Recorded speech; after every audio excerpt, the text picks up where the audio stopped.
In this video, we will discuss about the role of guide mentor in your civil service exam preparation. We have given some ancient time analogy to understand the prerequisite condition for a mentor and mentee.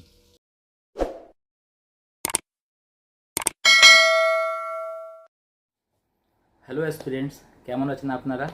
আশা করি আপনারা সবাই ভালো আছেন আর প্রিলিমসের পরীক্ষার জন্য preparation নিচ্ছেন, যেটা 19th জুনে হতে চলেছে। অ্যাডমিট কার্ড অলরেডি অ্যাভেলেবেল আছে, সবাই হয়তো ডাউনলোড করে নিয়েছো। আজকে এই ভিডিও করার যেটা মেন অবজেক্টিভ হচ্ছে যে দু চারটে আমরা কথা বলতে চাই। It is not related with the prelims examination which is going to happen very soon. এইটা হচ্ছে আমরা কথা বলতে চাইছি যে একটা পরীক্ষার প্রিপারেশন করতে গেলে গাইডেন্সের কতটা রিকোয়ারমেন্ট আছে, সেই জিনিসটা আমরা বুঝতে চাই। আমরা জানি কি এখনকার টাইমে ইউটিউবে অনেকগুলো চ্যানেল আছে, যেরকম আমাদের একটা চ্যানেল আছে সেভাবেই অনেকগুলো চ্যানেল আছে যেখান থেকে আমরা অনেকগুলো information pi with respect to এক্সামের স্ট্রাকচার কীরকম আছে, পরীক্ষার কী রিকোয়ারমেন্টস আছে, সিলেবাস কীরকম হয়, প্রিভিয়াস ইয়ার কোশ্চেন পেপার, কোশ্চেনের সলিউশন, কোন বইটা পড়তে হবে, কী রেফার করতে হবে, সমস্ত ধরনের আমরা গাইডেন্সটা পাই। ইট ইজ ওয়েল, এটা খুব ভালো যে আমাদের কাছে এখন আজকের ডেটে আমাদের কাছে এত রিসোর্স আছে। আজকে থেকে 10 বছর আগে বা তার আগে যারা প্রিপারেশন করতেন সিনিয়র স্যার বা ম্যাডামরা, তারা হয়তো এতগুলো মানে কি রিসোর্স পেতেন না। এখন ডেফিনেটলি আমাদের কাছে প্রচুর রিসোর্স আছে। আর যেহেতু প্রচুর রিসোর্স আছে, সেখানে আবার দুটো অপশন হয়ে যায়। মানে একটা হচ্ছে যে রাইট রিসোর্স চুজ করা, কেন যদি আমরা ভুল রিসোর্স চুজ করি সেখানে একটা সমস্যা তৈরি হওয়ার চান্স থাকে। কিন্তু আমি যেটা পার্সোনালি মনে করি যে এই পরীক্ষায় সবাইকে এই জিনিসটা বলে দেওয়াটা যে এই সিলেবাস আছে, এই বুকস আছে, এইগুলো খুব একটা প্রাইমারি জিনিস। এটা মোটামুটি অনেক জায়গায় তুমি পাবে, এটা ঠিক আছে, এটা অ্যাভেলেবেল আছে, খুবই দরকার ছিল এটার। এখান থেকে আমরা পরীক্ষাটার প্রিপারেশন শুরু করি, দিস ইজ গুড। এটা খুব ভালো যে এতগুলো রিসোর্সেস আছে যেখানে অনেকগুলো ইনফরমেশন আমরা পাচ্ছি। কিন্তু আমি যেটা মনে করি যে একটা লোকের জন্য পরীক্ষার মাত্র এইটুকু রিকোয়ারমেন্ট নেই। যারা সিরিয়াস অ্যাসপিরেন্টস, যারা পরীক্ষা পাশ করতে চায়, পরীক্ষা পাশ করে এগিয়ে আসতে চায়, সার্ভিস দিতে চায়, পাবলিক সার্ভিস করতে চায়, তাদের জন্য, যারা বেসিক্যালি পরীক্ষা পাশ করতে চায়, আমি মনে করি যে এই সমস্ত কয়েকটা ভিডিও করে দিয়ে ওদেরকে কিছু একটা বলে দেওয়াটা, বুক লিস্ট দিয়ে দিলেই সলিউশন হয়ে যায় না। বা মাঝে মাঝে কয়েকটা মোটিভেশনাল কোট বলে দিলাম বা কোনো একটা ইনসিডেন্ট শেয়ার করলাম, সেটা দিয়েই সমস্ত কিছু করা যায় না। একটা যেটা আরও খুবই ইম্পর্ট্যান্ট জিনিস, যেটা আমরা অনেকেই মিস করি, আর আমি এই জিনিসটা বলছি তার একটা কারণ হচ্ছে কি, মোটামুটি 2012-13 থেকে আমি পরীক্ষার জন্য প্রিপারেশন টুকটাক শুরু করেছিলাম। মানে পড়তে শুরু করেছিলাম, এই লক্ষ্মীকান্তের বই কিনলাম, ইকনমির একটা বই কিনলাম, তারপরে কয়েকটা ম্যাগাজিন লাইক ইয়োজনা, কুরুক্ষেত্রা, এগুলো পড়তে শুরু করেছিলাম টুকটাক, just to generate some interest generate করার জন্য। হ্যাঁ, ওটা করতে করতে করতে 15তে এসে আবার পরীক্ষার প্রিপারেশন করে ইউপিএসসি লেখা, আবার ডাব্লিউবিসিএস লেখা, এই সমস্ত কাজ করেছি।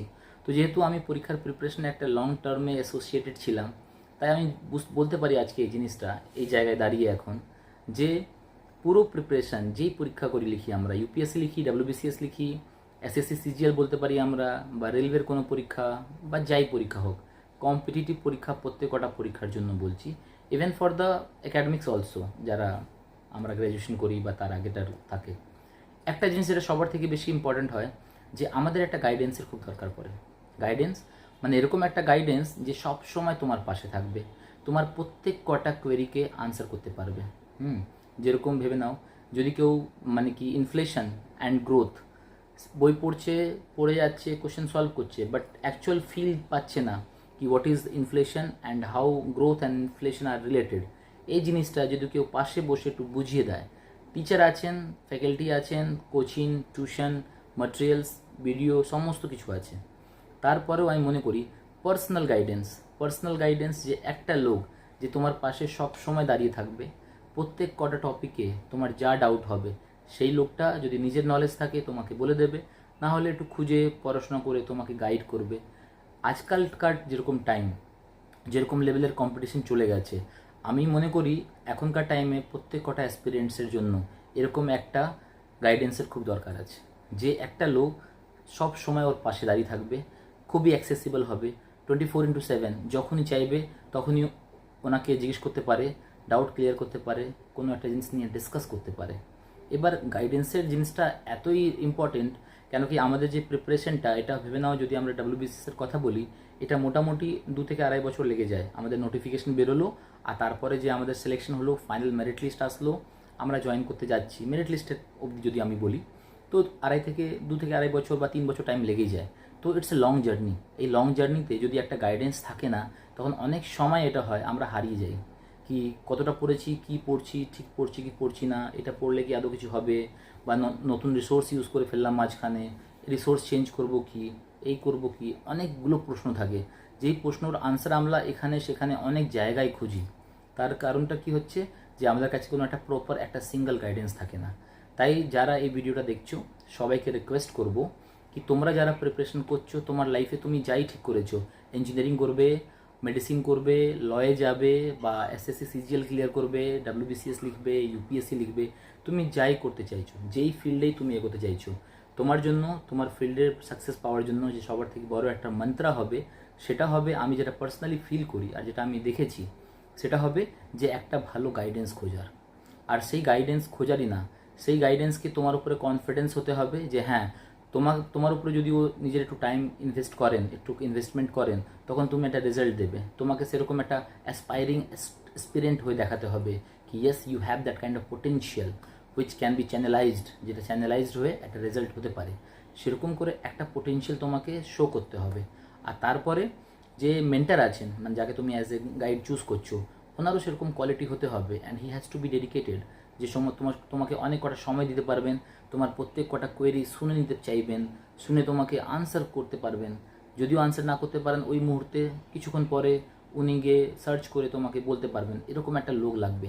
এটা আমরা বলতে পারি mentor mentee scheme kind of, মানে একটা যে গাইডেন্স চাইছে, একটা যে গাইডেন্স দিচ্ছে, এরকম একটা রিলেশনশিপ, খুবই ইম্পর্টেন্স রিলেশনশিপ। এটা কেন দরকার আছে, তার জন্য আমি একটা মানে অ্যানালজি দেবো, একটা এক্সাম্পল দেবো। সেই এক্সাম্পলটা শুনে নিশ্চয়ই সবার মনে হবে যে রোল অফ গাইডেন্স কত ইম্পর্টেন্ট, আর একটা মানুষ যে সবসময় আমাকে গাইড করবে সেটা কেন দরকার, আর আমাকে কিভাবে একটা সেরকম মানুষ খুঁজে নিতে হবে, দেখে নিতে হবে। সে আমার আশেপাশে কেউ হতে পারে, সে কেউ বন্ধু বান্ধব, সিনিয়র ফ্যাকাল্টি, কেউ হতে পারে, টিচার হতে পারেন, পাড়ার কেউ লোক হতে পারে, ফ্যামিলির কেউ লোক হতে পারে, সে কেউ হতে পারে। সেই জিনিসটা তোমাদের সবাইকে খুঁজে নিতে হবে। এবার যে এক্সাম্পলটা দিচ্ছি, এক্সাম্পলটা শুনতে হবে আমাদের ভালো করে। আমরা জানি মহাভারত খুব বড় একটা যুদ্ধ হয়েছিল, সেখানে পাণ্ডবের একটা সেনা ছিল আর কৌরব একটা সেনা ছিল। আমরা জানি কৌরব সেনা খুব বড় বিশাল সেনা, প্রচুর লোকজন, ভালো ভালো ওয়ারিয়ার্সরা ছিলেন, ভীষ্ম পিতামহ ছিলেন, আচার্য কৃপাচার্য, দ্রোণাচার্য, দেন দুর্যোধন, কর্ণ, অশ্বত্থামা, এরকম বলে খুব বড় বড় ওয়ারিয়ার্স ছিলেন। যারা মাইথোলজিক্যাল বই পড়েছো বা যারা মহাভারতের সিরিয়ালগুলো দেখেছো বা যারা বই পড়েছো, তারা নিশ্চয়ই মহাভারত খুব ভালো করে জানো কি কৌরব সেনা খুব বিশাল একটা সেনা ছিল। তার সামনে পাণ্ডবের সেনা ছিল একটা, খুব একটা সেরকম বিশাল নেই, ছোট্ট সেনা। কিন্তু পাণ্ডব ওই যুদ্ধটা জিততে পেরেছিল। তার একটা যদি সিঙ্গেল সবার থেকে বড় কারণ যদি আমরা খুঁজি, এক তো আছেই ওরা সতের রাস্তায় ছিল, they were on the path of dharma, ওরা ভালো কাজ করছিল, right, they were in the right side of the history. কিন্তু একটা যেটা অন্য একটা খুবই গুরুত্বপূর্ণ জিনিস, সেটা হচ্ছে ওরা কাজ করছিল under the guidance of Lord Krishna.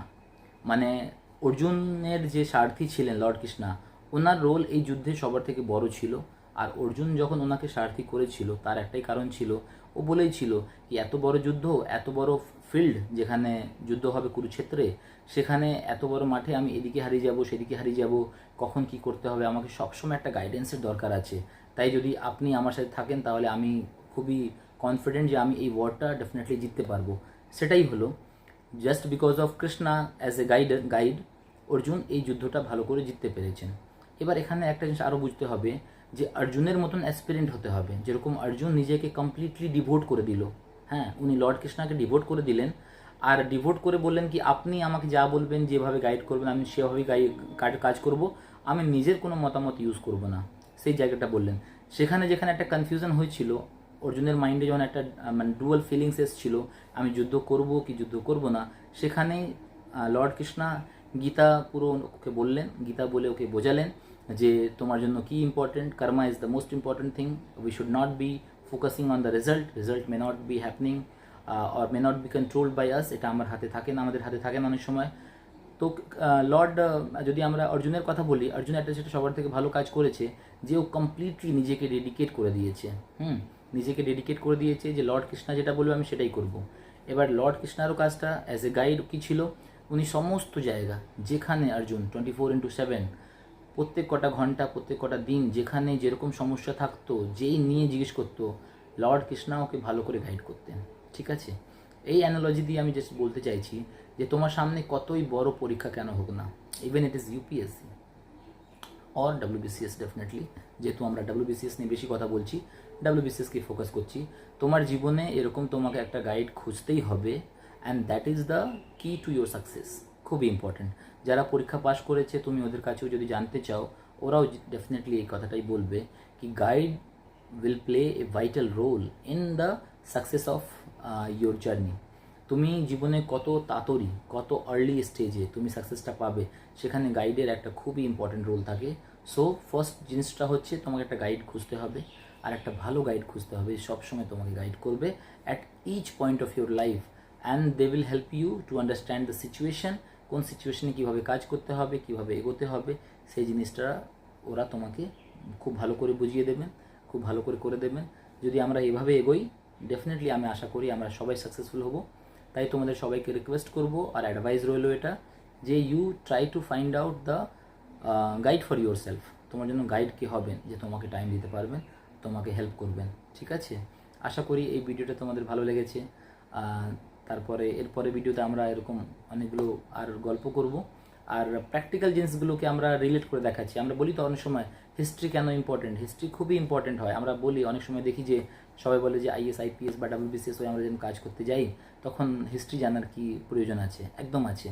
History থেকেই আমরা এটা জিনিস বুঝি কি আমাদের কি ভুল করতে হবে না।